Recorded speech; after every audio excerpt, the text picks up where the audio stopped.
Hello, I'm Chris Flisher, and welcome to Turning of the Wheel, an intelligent, lively discussion about astrology, art, and spiritual adventure. Timing is everything, and as the great wheel turns, we are best prepared when we are best informed. Join me as I explore concepts that allow us to broaden our view of the world. You'll hear interesting topics, meet fascinating guests, and discover who you really are. Using the time-tested practices of astrology, you'll learn how to accept change as the great wheel of life turns. Astrology, art, and spiritual adventure on Turning of the Wheel TV with Chris Flisher. Hey, welcome to Turning of the Wheel. My name is Chris Flisher. This is a show about astrology, art, and spiritual adventure. And as the show progresses and moves forward, I'm going to be involving a lot more different kinds of topics, bringing in interesting guests, that all of which come down to one single point, which is sort of like evolving ourselves as individuals, living to our highest potential. I believe that astrology is a key component to allowing us to live to our highest potential because it is an instruction manual. It is an instruction manual that gives us the ability to fully understand ourselves through a very precise divination tool that gives us information about ourselves and shows us our strengths and our weaknesses. When we know our strengths and our weaknesses, we can adapt accordingly and create the best person that we can be. As I've said many times, we can be all that we can be this way. It's important that we are able to do this in a way that is constructive, evolutionary, and expansive. There's no sense in we're on this planet for such a short time. We want to be able to live to our fullest during that time, and that requires knowledge. Astrology is incredibly valuable, even if just for looking backwards to see where you are and what you've done and where you're going. Because when you know where you've been, you can get a pretty good idea of where you're going. There's a combination there that is inherently precise. Now, I've talked about, over the last several weeks, if you've tuned in regularly, which I hope you have, you'll see that I've been doing many different characteristics of the astrology chart in an effort to sort of enlighten you and to get your interest piqued, to get you curious about what astrology is all about. Now, you know, the problem with astrology in many cases is that it has been given a bad reputation based on the fact that people only look at their sun sign in the chart and they say, oh, well, this is my sun sign, like, big deal. And, you know, as I've mentioned many times before, not all Sagittariuses are going to be traveling this week, although that's what they do best. But we can't make these generalizations about astrology. Well, we can make them, and we do make them. Astrologers do make them all the time, but you don't get enough precision there. And that is largely based on the information that you know, not the astrologer. It's not the astrologer's duty to cast the perfect horoscope for you. I mean, it is if you give them the proper information. It's up to you to know where the astral pieces of your chart are and what is worthwhile reading and what is worthwhile not. It's important that you understand the right parts of the chart. So I've talked about the ascendant. That's based on the birth date, the birthplace, and the birth time. When you know that, that sets the stage for all of the other houses and scenes in your chart. Every one of us, every individual, is a composite of all the signs. I'm going to say that again. Every one of us has every sign in our charts. It's hard to believe. You may be in Aries, you're like, I have no Capricorn in my chart. Actually, you do. We all have everything. We're a composite of all the signs. And when we are born, the die is cast, the planets are landing in different parts of the chart, and they take on different characteristics based on the sign and the house in which they're in. Today I'm going to be talking about what's called the Midheaven, or also known as MC, or Medium Coeli, which is the Latin term for it, meaning the highest point of the chart. What I mean by that, it's the highest point off the horizon in the chart. It's where we find the cusp of the 10th house. The 10th house in astrology is the house of occupation. Now, when I talk about occupation, I want you to understand, occupation does not necessarily mean how you earn your money. It's how you occupy your time. If you're a student, your occupation is studying, hopefully. If you're a stay-at-home mom or a stay-at-home dad, your occupation is childcare and house maintenance, housekeeping. If you are driving a train, your occupation is an engineer. But you get the point. The point of the matter is it's how you occupy your time. and that's what's important. And what happens in that house when you occupy your time is what determines your occupation. So some people have a certain qualities about them that make them better suited for certain jobs than others. And this is where high school counselors could really do well by guiding their students. If they knew an inherent foundational piece of what the student was good at, what really rang their bell, if they understood that, they would be able to guide them into the proper channels. I can't tell you the number of clients who have come to me looking for astrological advice, who said, I did this, I went to law school for my father. My father was a lawyer, I went to law school for my father. And they go to law school and they realize that they hate it. They can't stand it. It's just not who they are. And so then they go off, leave their past behind and all their student debts, and they go off and they become an artist or whatever they wanted to become. The reason is because perhaps they had a certain placement in their chart that if they had known that, they never would have made that move. Because oftentimes we are influenced by external forces. Astrology holds the key to our real true potential, but oftentimes we make decisions to keep other people happy. And this is one of the problems. When the astrology meets up with the parent, for example, and the parent says, I want you to join the army, I want you to be a lawyer, I want you to be a doctor, and you're only thinking of, gosh, I want to go out and make films, or I really want to paint my masterpiece, or I want to, you know, write a great American novel, you have a meeting of the minds that is not a meeting of the minds. You have a collision of the minds is more like it, because at that point in time, you're at different modes of motivation. When we look to motivation in the chart, oftentimes I mention we look to Mars. Mars is the great motivator. It's what tells you what person is good at. What do they do best? But the midheaven, if you look at the astrology chart, you look at the midheaven, it's at the very, very top of the chart. It's part of what's called the Great Meridian, part of the Grand Cardinal Cross, or the part of the cross, not the Cardinal Cross. It's part of the Grand Cross. It's the north, south, east, west construct that I'm talking about, the X. Those are the four major points of the astrology chart. It's the ego, it's the family, it's the relationship, and it's the career. Those are the four: the first, the fourth, the seventh, and the 10th houses in this case.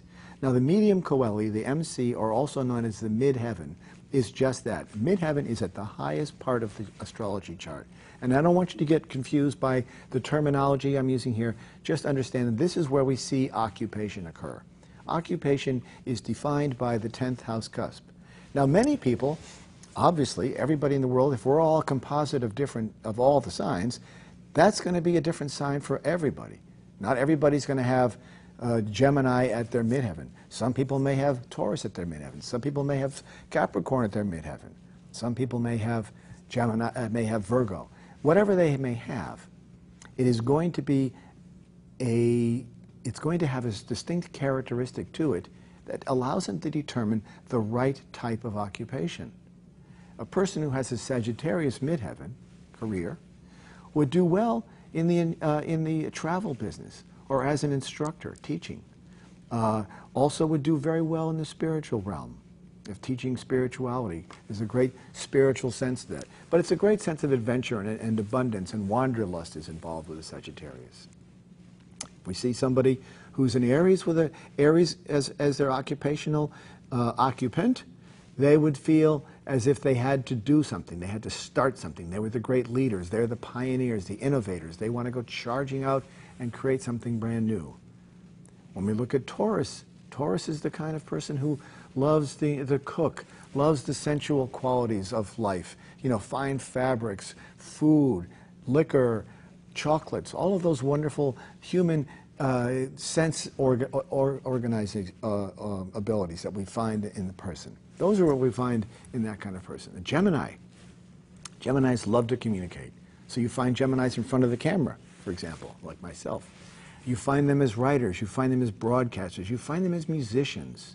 Some of the best Geminis, some of the most well-known Geminis, not best, some of the best-known Geminis are people like Bob Dylan, Paul McCartney, Brian Wilson. All were heavy Geminis because they use that air quality. Gemini is a mutable air sign. They use that air quality to create. They use that to create. That's what they do. They create. So the type of person is not necessarily that where their sun sign is not always the same as their occupation. But I bet you when we go back and look at those charts, we'd see a strong propensity towards that characteristic of that individual. A person who has a Cancer in the midheaven would be someone who might very well do real estate. They're very warm and nurturing, might run a daycare center. That's, you know, the Cancer is ruled by the moon, so they're very much of an emotional-based type of occupation. They may very well be in healthcare. They may very well be in any sort of form of nurturing, caring, taking care of people like that, but they're also a water sign that's in a cardinal water sign. Someone who's a Leo, someone like a Bill Clinton, well, we know what he did. We know very well what he did. He was the ruler of the country and a very popular president of the United States. So he had that ability in his chart to be that type of person. A Virgo on the midheaven is an individual who might very well be a healthcare provider, because the Virgos love to do healthcare. They're very good in healthcare. They're very service-oriented, very much so. Libra is, if Libra is on the midheaven, that's where we find the career of the individual. We might see somebody who is working in the legal field because they have the ability to balance. Lawyers need to be able to understand both sides of the story, both sides of the case. And a good lawyer needs to be able to argue both sides of the argument. They should be able to do both sides of the argument. This is where you might find it. Also, Libra is known for beauty and known for the strong aesthetic qualities that come through personal presentation. So oftentimes we may find Libras in the beauty industry. Makeup, clothes, hair, salons, stuff like that is where we might find someone who has a strong Libra midheaven.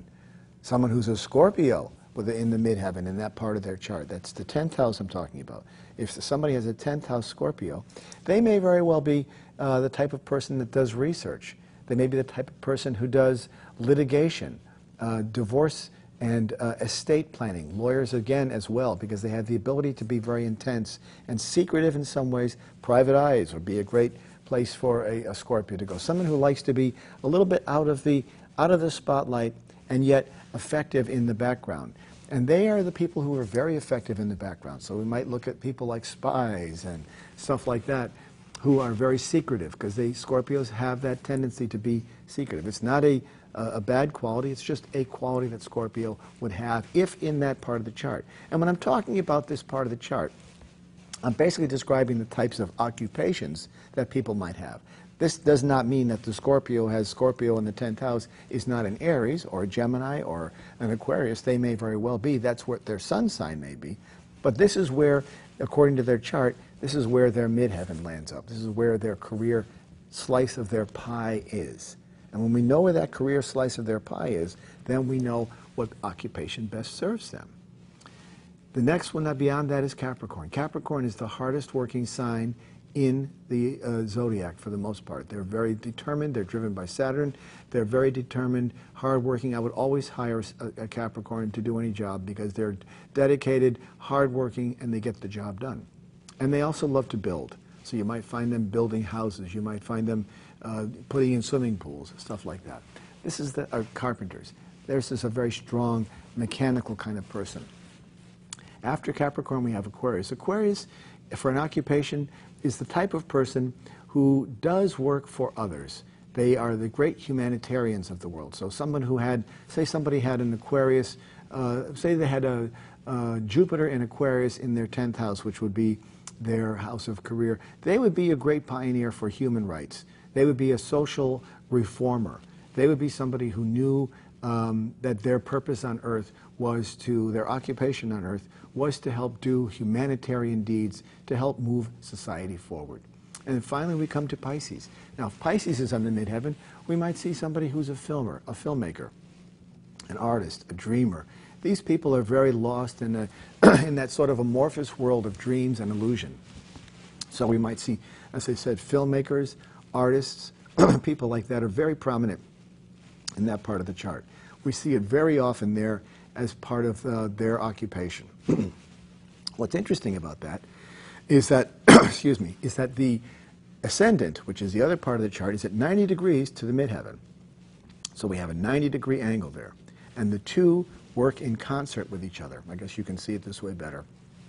The two work in concert with each other because they have the ability to manifest through interaction. It's through that tension, the square that I've always mentioned before, the geometric square in the astrology chart, that provides the motivation. When we think of squares, I want you to think of steps on a staircase, going up, up, up, and so forth. Those 90-degree squares are metaphors for what life is about when you are learning to do something.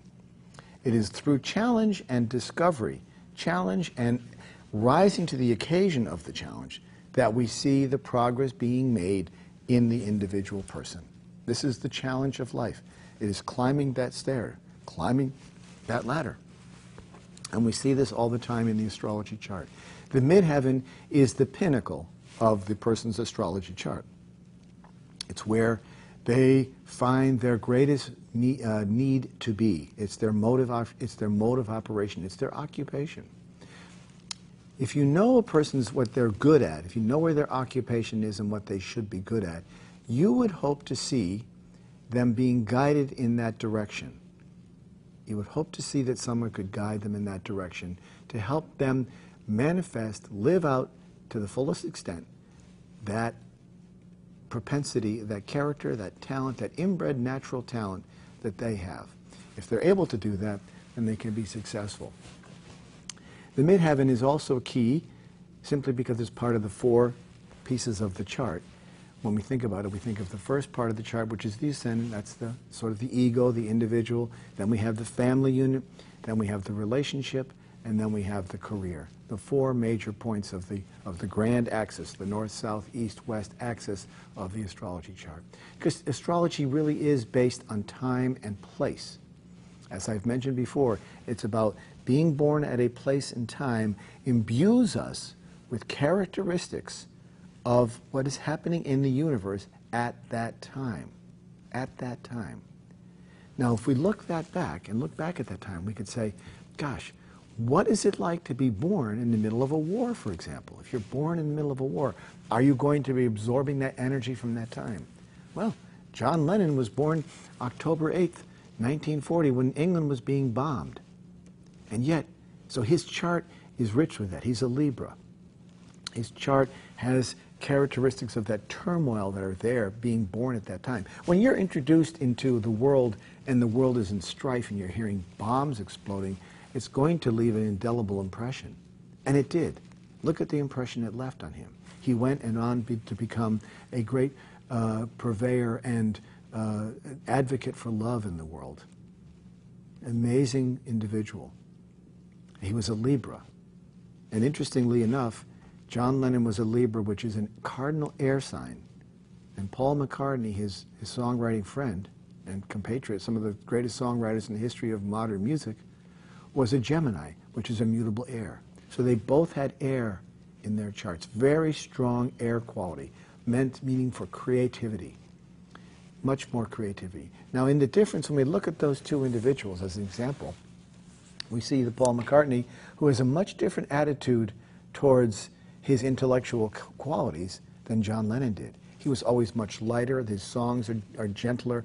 He's lighter. He's more free-spirited. He's not quite as deep. And yet we look at John Lennon, we see a much deeper individual, a much more sort of severe, acerbic kind of person.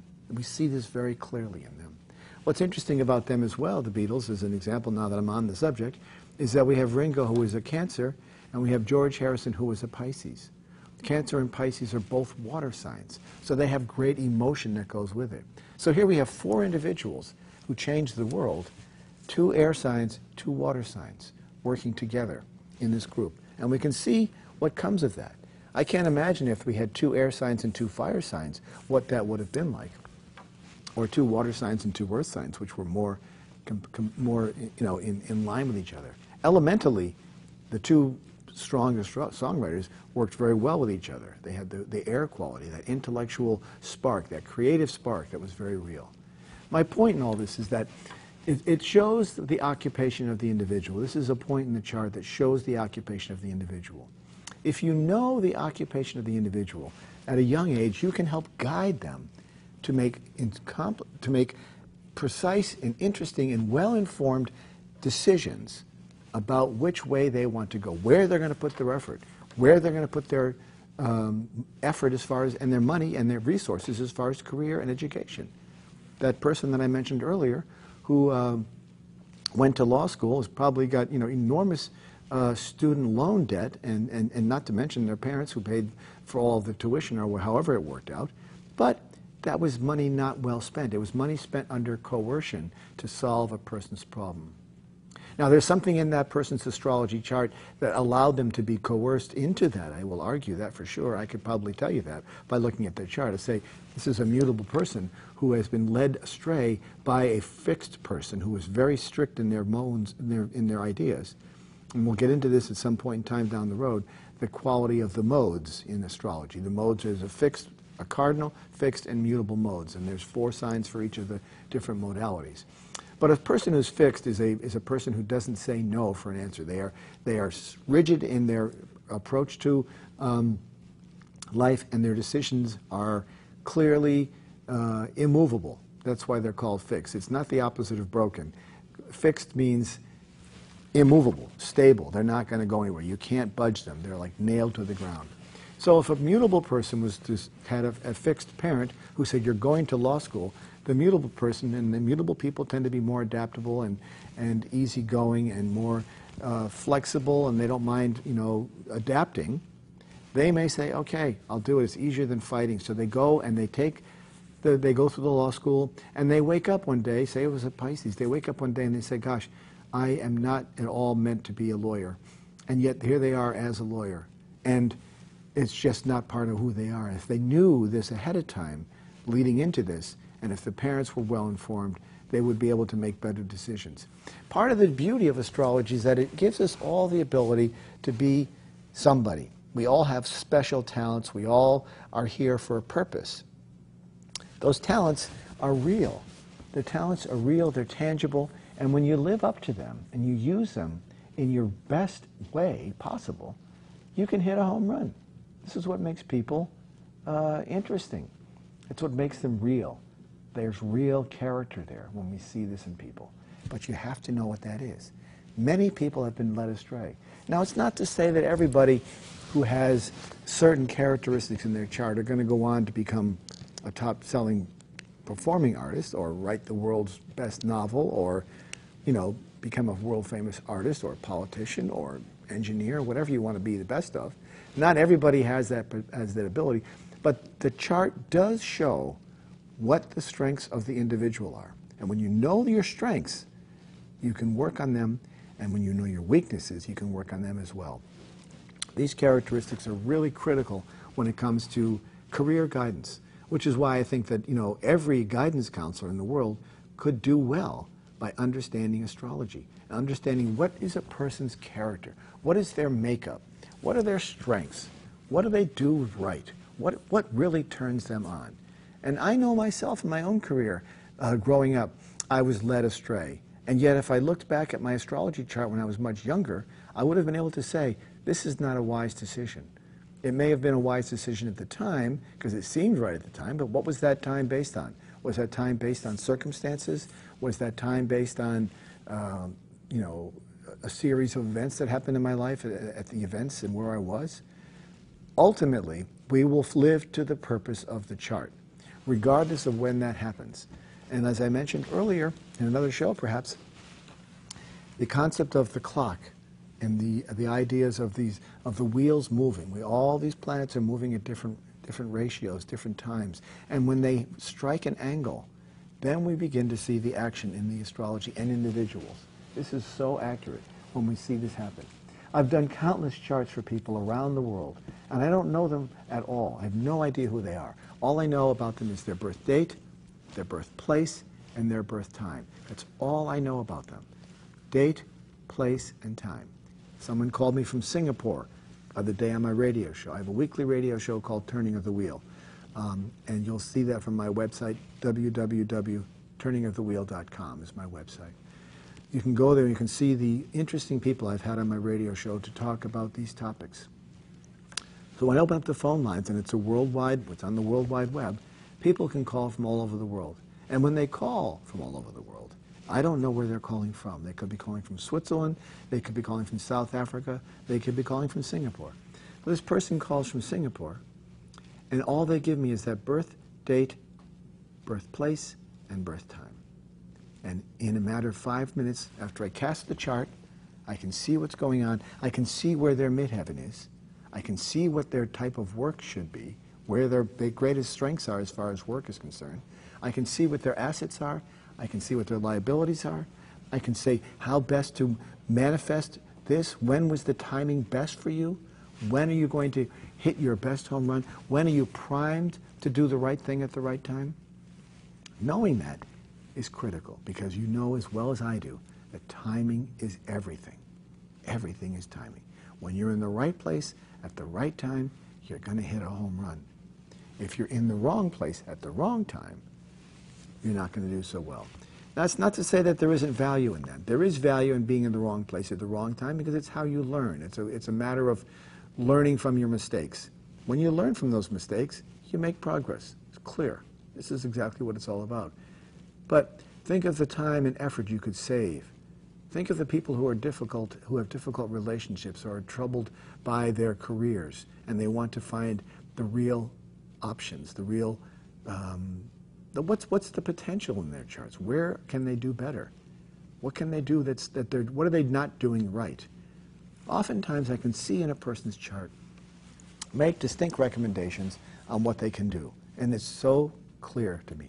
And they are very thankful when they understand that they've done something at the wrong time and place. And they come back and they revise it, and they think about, wow, they put some energy in. And more often than not, the person already knows this. And what's fascinating about astrology is that it's validating. I'm a perfect stranger to them, calling from Singapore. They tell me they want to do this, and I say, this is the time to do it. They do it, and they have great results. I've seen this happen time and time again with people. I've oftentimes in the counsel that I do, the counseling and the life coaching that I go through with people, when I'm talking to them about what decisions to make and how to make them, and how to get through their relationships and how to solve their career problems, these are the types of issues that I talk about. And I often bring them fantastic ideas that they can then go off and implement and get great results. And they oftentimes know that it's right, but hearing it from somebody who they don't know, who can see that in an astrology chart, and it rings clear as a bell that this is what has to happen. When they see that happen, and it rings, as I said, as clear as a bell, then they know they're on the right path. And they know that the time is right. And that is what it's all about. It is all about timing. Timing is critical. And when you act accordingly, you can always do best. Because then you're in concert with the rest of the universe. You're working with the stars, and they're guiding you because of time and place, and the energy that's there, and the mathematical construct, the geometry of the universe, the divine logic, the sort of that mathematical precision that brings things about in the world is incredibly accurate. As time goes on, we're going to find more and more that mathematics is the core root of our very, very existence. And as time goes on, we're going to learn far more about what it is to be a human being, especially as the rate of progress increases. Thank you for listening today. Astrology is a fascinating science. My website, turningofthewheel.com. Join up for my newsletter. I'm on YouTube, I'm on Twitter, I'm on Facebook. I encourage you to hear what astrology can bring to you, and I'll talk to you all very soon. Thanks for listening.